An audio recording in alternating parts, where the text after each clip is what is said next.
Welcome back to 2822 News here at 6 o'clock. And thank you for joining us as we are live on the road for 2822 Sports. A night so big it takes two of us to get the job done here. I'm joined by sports anchor Nick Zelaya as we are ready for Game 1 of the Eastern Conference Finals. Penguins versus Marlies tonight.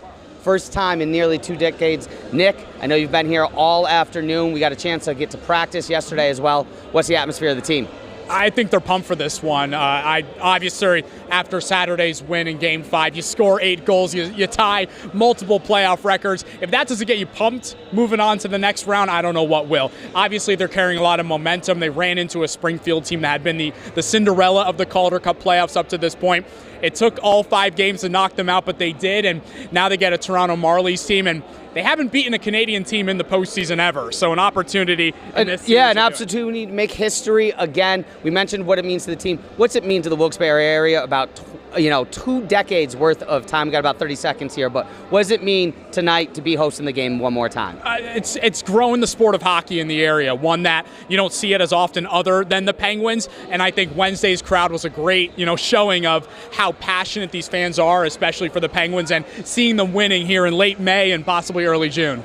Yeah, absolutely. And we are packing out the house. I know you said Saturday night it was a packed house. Yep. It's getting busy here at Mohegan Arena for tonight's playoff action. 7:05, the puck drop. We're going to have all the highlights as well at 11 o'clock, plus some in-depth coverage at 8 o'clock on Sports Night. But listen, the playoffs, the Pens, not the only one going around in the 5-7-0. The Eastern Conference Finals, not the only thing happening right now. District 2 with several championship softballs taking the circle today.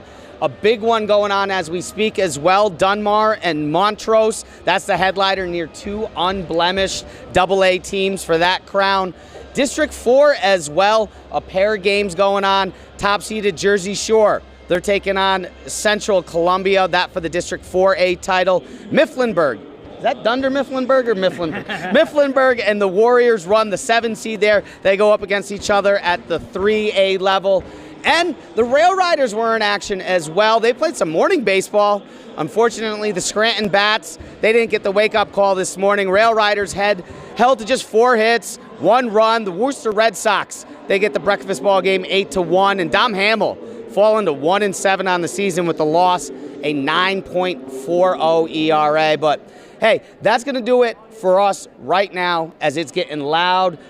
Tux is getting the crowd going behind me. We're going to have all the highlights tonight at 11. Nick's going to be in the studio with the highlights, the post-game reaction. Tune in as myself and Elena at 8 o'clock. We'll have more on CTV as well, Sports Night. But right now we'll go ahead, throw it back, and we'll be back after this break.